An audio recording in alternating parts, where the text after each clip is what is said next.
अस्सलाम वालेकुम dear students, कैसे हैं आप सब। My name is Rayan Malik and I am here to teach you physics class 9th. In this lecture, we are going to study the third mode of transfer of heat, which is radiation. So let's start our lecture. So we have studied in the previous lectures the two methods of transfer of heat, which is conduction and convection. और conduction में आपको heat transfer करने के लिए required होता है एक medium, जिसमें हमने डिस्कस किया था कि सॉलिड की केस में अगर मेटल्स में हम हीट ट्रांसफ़र करते हैं तो वो बहुत जल्दी ट्रांसफ़र हो जाती है as compared to non metals, because metals में होते हैं फ्री इलेक्ट्रॉन्स. सिमिलरली हमने डिस्कस किया एक और method which is convection.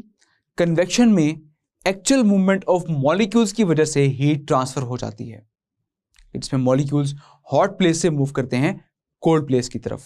So in short, इन दोनों मेथड्स में आपको मूवमेंट ऑफ मॉलिक्यूल्स रिक्वायर्ड है कि मॉलिक्यूल्स होंगे तो तब ही हीट ट्रांसफर होगी. But we know that sun is the major source of heat energy. तो फिर सन की हीट जो कि ज़मीन तक पहुंच रही है, तो फिर वो किस तरह से ज़मीन तक पहुंच रही है, बिकॉज सन और ज़मीन के दरमियान स्पेस भी मौजूद है जिसमें कोई मॉलिक्यूल मौजूद नहीं है. तो फिर वो हीट एनर्जी किस तरह से यहाँ तक पहुँच रही है. So here is another method of transfer of heat which is radiations. तो सन की वो हीट रेडिएशंस की फॉर्म में हम तक पहुँच रही है. We can define it as radiations is the mode of transfer of heat from one place to another in the form of waves called electromagnetic waves. तो रेडिएशन जो है वो एक ऐसा mode of transfer of heat है जिसमें heat जो है वो एक प्लेस से दूसरी प्लेस तक ट्रैवल करती है, पहुंचती है, ट्रांसफ़र होती है वेव्स की फॉर्म में, जिन्हें हम कहते हैं इलेक्ट्रोमैग्नेटिक वेव्स. अब आप ये सोच रहे होंगे, लेट्स सपोज कि आपने घर में कहीं पर आग जलाई, अब वहाँ से हीट एनर्जी आप तक पहुँच रही है, तो फिर वो किस तरह पहुँच रही है. और आप जानते हैं कि उस फायर प्लेस और आपके दरमियान मौजूद है air. Air means gas molecules. और हमने ये पढ़ा कि कंडक्शन के प्रोसेस में हीट ट्रांसफर होती है थ्रू द फ्री इलेक्ट्रॉन्स, कि हीट ट्रांसफर होती है due to the movement of free electrons. और हमने ये भी पढ़ा कि कंडक्शन में जो गैस और लिक्विड हैं they are very poor conductor. इस तरह से फिर हमने कन्वेक्शन में ये पढ़ा कि कन्वेक्शन में जो गैस मॉलिक्यूल्स हैं वो हॉट प्लेस से मूव करते हैं upward towards the cold place. अब फायर प्लेस अगर लेट्स सपोज वहां पर है तो उसके ऊपर जितने भी हॉट मॉलिक्यूल्स थे उनको अपवर्ड मूव करना चाहिए था, तो फिर हीट हम तक किस तरह से पहुंच रही है. That is also the third method of transfer of heat which is radiations. तो वेव्स की फॉर्म में वो हीट जो है वो डायरेक्टली आप तक पहुंच जाती है, and these electromagnetic waves are termed as radiations. तो इस तरह से रेडिएशंस की फॉर्म में वो हीट एनर्जी आप तक पहुंच जाती है. सो ये जो रेडिएशंस हैं ये हर बॉडी से एमिट हो रही होती हैं, but the emission of the radiations depend on the various factors, and they are color and texture of the surface, surface temperature and surface area. First of all हम बात करते हैं सरफेस टेम्परेचर की, कि एक हॉट टी का cup अगर आप कहीं रूम में प्लेस कर दें तो कुछ देर के बाद वो ठंडा हो जाता है. इस तरह से आप एक चिल्ड वाटर का ग्लास कहीं पर प्लेस कर दें तो वो कुछ देर के बाद गर्म हो जाता है. तो ऐसा क्यों होता है? बेसिकली हर बॉडी हीट को एमिट कर रही है इन द फॉर्म ऑफ रेडिएशंस, और हर बॉडी हीट को एब्जॉर्ब भी कर रही है. अब यहां पर जो रेट ऑफ एमिशन और रेट ऑफ एब्जॉर्प्शन है ये डिपेंड करता है टेम्परेचर पर. अगर एक बॉडी का टेम्परेचर हाई होगा तो फिर उसका रेट ऑफ एमिशन जो है वो फास्ट होगा as compare to the rate of absorption of heat. जैसा कि एक चाय का कप है, तो चाय के कप में से हीट एनर्जी ज्यादा एमिट हो रही होगी और बहुत कम हीट एनर्जी होगी जो कि उसमें एब्जॉर्ब हो रही होगी. तो जब ज़्यादा हीट एनर्जी एमिट होती रहेगी तो इस तरह से एक वक्त आएगा कि उसका टेम्परेचर डिक्रीज हो जाएगा। अब जैसे वो नॉर्मल होगा तो यहाँ पर जो रेट ऑफ हीट एमिशन है वो इक्वल हो जाएगा रेट ऑफ हीट एब्जॉर्प्शन के। सिमिलरली अब अगर हम बात करें एक चिल्ड ग्लास वाटर की, तो वो कुछ देर के बाद गर्म हो जाता है। तो यहां पर क्या है कि उस चिल्ड वाटर का टेम्परेचर काफी लो है और सराउंडिंग का टेम्परेचर काफी हाई है। तो फिर ऐसे केस में उसका जो रेट ऑफ हीट एब्जॉर्प्शन है वो ज्यादा हो जाएगा as compare to rate of heat emission.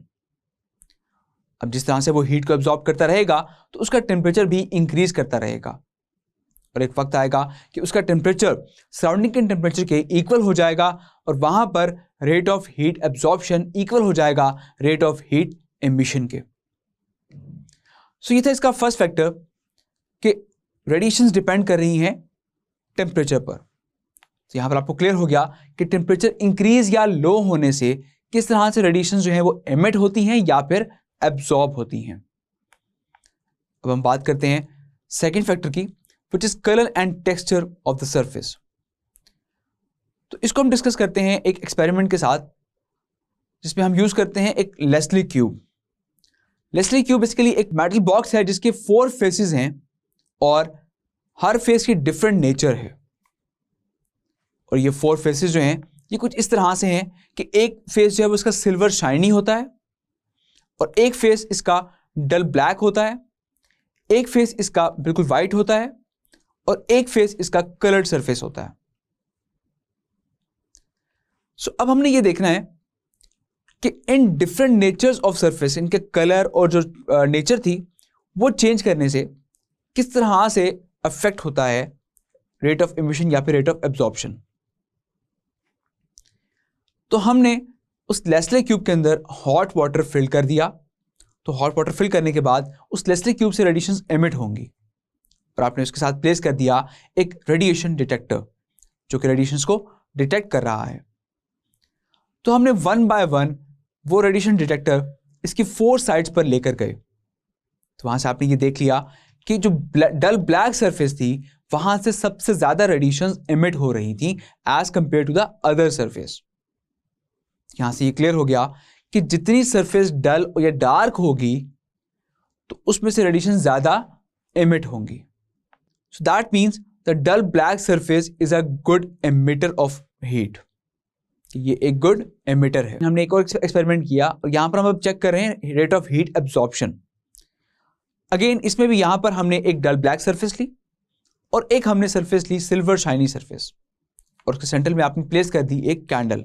तो आप यहां पर देखेंगे कि कैंडल का जो फ्लेम है वो डल ब्लैक सरफेस की तरफ टर्न कर रहा है और सिल्वर शाइनी की तरफ वो नहीं जा रहा। दैट मीन्स कि वो जाना चाहता है डल ब्लैक की तरफ। दैट मीन्स कि डल ब्लैक सरफेस जो है वो गुड एब्जॉर्बर ऑफ हीट है कि इसमें हीट जो है वो जल्दी एब्जॉर्ब होती है। और हमने ये चेक भी कर लिया कि डल ब्लैक का टेम्परेचर जो है वो जल्दी राइज हो रहा है as compare to the temperature of silver shiny surface. Temperature increase वहां पर भी होगा लेकिन वहां पर बहुत स्लो होगा। तो डल ब्लैक सरफेस का टेम्परेचर राइज जो है वो काफी फास्ट है। सो वी कैन से कि dull black surface is a good absorber of heat.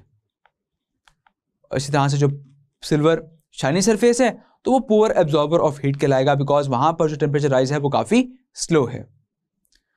सो फिर इन ऑब्जर्वेशन को देखते हुए हमने एक टेबल कंस्ट्रक्ट किया कि इसमें डल ब्लैक सरफेस जो है हमने ये कहा कि ये बेस्ट एमिटर है और बेस्ट एब्जॉर्बर है, जो कि अभी हम डिस्कस भी कर चुके हैं।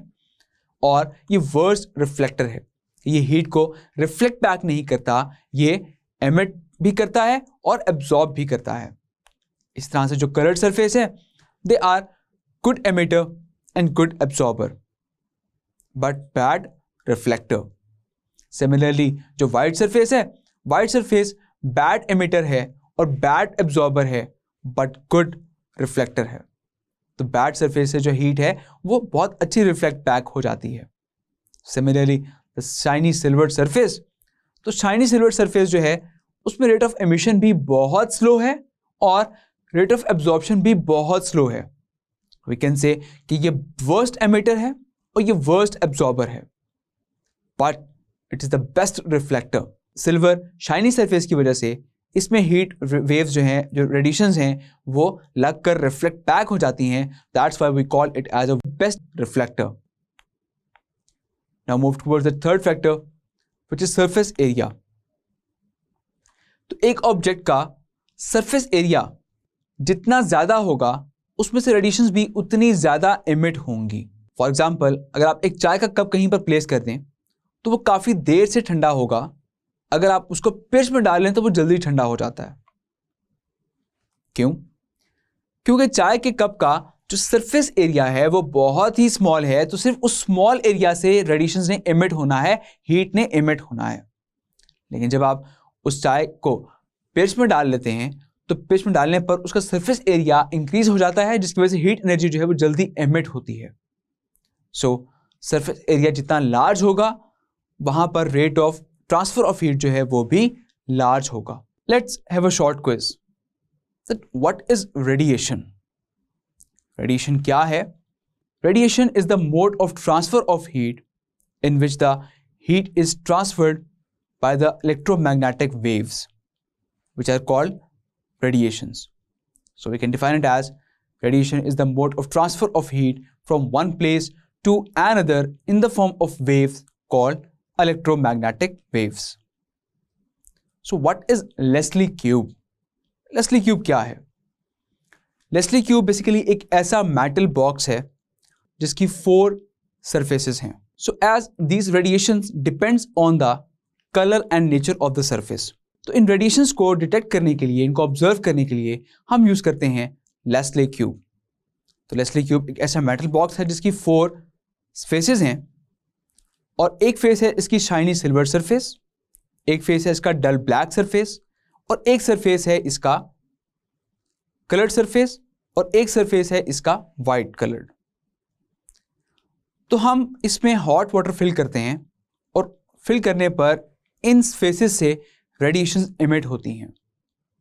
फिर हम इस लेस्ली क्यूब को प्लेस करते हैं एक रेडिएशन डिटेक्टर के सामने. रेडिएशन डिटेक्टर डिटेक्ट करता है कि किस फेस से ज्यादा रेडिएशन एमिट हो रही हैं. सो इस एक्सपेरिमेंट से हमने ये ऑब्जर्व किया कि जो डल ब्लैक सरफेस है उससे ज्यादा रेडिएशन एमिट होती हैं. सो वी कैन से कि dull black surface is the good radiator of heat. Similarly, another question, how heat transfer directly to us from a fireplace? कि हीट जो है वो एक फायरप्लेस से डायरेक्टली हम तक किस तरह से पहुंच जाती है. तो जैसा कि आप जानते हैं कि हमने हीट को ट्रांसफर करने के हमने 3 मेथड्स पढ़े, कंडक्शन, कन्वेक्शन और रेडिएशन. तो कंडक्शन में हीट ट्रांसफर होती है ड्यू टू द मीडियम. उसमें हमने डिस्कस किया था कि एक सॉलिड के केस में अगर मेटल है तो मेटल में क्योंकि फ्री इलेक्ट्रॉन्स मौजूद होते हैं तो उसमें हीट ट्रांसफर हो जाती है fastly due to these free electrons. Similarly हमने डिस्कस किया कन्वेक्शन. तो कन्वेक्शन में भी हीट ट्रांसफर होती है due to the actual movement of the molecules. उसमें मॉलिक्यूल्स जो हैं जब वो हीटअप हो जाते हैं तो वो हॉट प्लेस से मूव कर जाते हैं कोल्ड प्लेस की तरफ. अब कहीं फायर प्लेस है तो वहां पर कन्वेक्शन का मेथड तो हो रहा होगा कि वो मॉलिक्यूल्स हीटअप होकर वो अपवर्ड मूव कर रहे होंगे, लेकिन फिर वो हीट एनर्जी हम तक किस तरह से पहुंच रही है? That is due to the radiations. Radiations are in the form of waves which are called electromagnetic waves.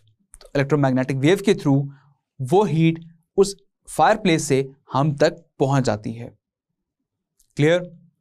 So let's have an overview of the lecture. In this lecture, we have studied about radiations and the factors affect the radiations, और फिर उन factors को हमने thoroughly discuss किया one by one. So I hope ये topic आपको बहुत अच्छे से समझ आ गया होगा. तो अपना बहुत सारा ख्याल रखिएगा. See you in the next lecture. Till then, take care. Allah Hafiz.